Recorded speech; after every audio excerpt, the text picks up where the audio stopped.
La arquitectura circular se refiere a proyectos de construcción de edificaciones de manera sostenible, eficiente y respetuosa con el medio ambiente. Sin embargo, va un paso más allá al considerar otro factor vital que la diferencia de la arquitectura sostenible, el reciclaje de materiales empleados en la construcción y su utilidad después de su ciclo de vida útil. Veamos algunos aspectos clave en proyectos de arquitectura circular. Estudio del ciclo de vida de las edificaciones. El primer paso en cada proyecto es analizar el impacto real en el medio ambiente de una edificación. Esto implica más que simplemente evaluar los materiales a emplear o la eficiencia del edificio. Se estudiará la energía necesaria para la construcción, la huella de carbono que producirá y la posibilidad de reciclaje y reutilización en el futuro. Materiales de cercanía y reciclables. Al diseñar un proyecto, se considera la reducción de la huella de carbono y el reciclaje de los materiales empleados, tanto en la construcción como en el acabado.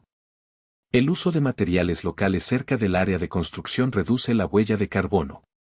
Además, los materiales naturales como la piedra o la madera tienen un mayor potencial de reciclado. Los materiales naturales también se utilizan para el aislamiento. Reducción de emisiones, consumo energético y residuos. Otro pilar fundamental de la arquitectura circular es la reducción del consumo energético en las edificaciones. Además, promueve una mejora en la gestión de los residuos de la construcción, reduce los niveles de contaminación y prioriza el uso de materiales reciclados y de origen natural.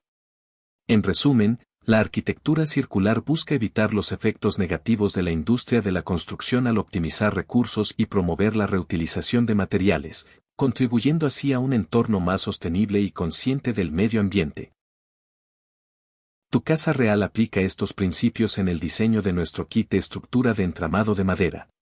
Desde la escogencia de la madera de bosques forestales, su traslado, construcción y reutilización o reciclaje, luego de cumplir su vida útil.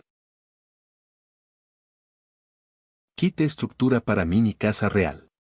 Más información en tucasareal.com.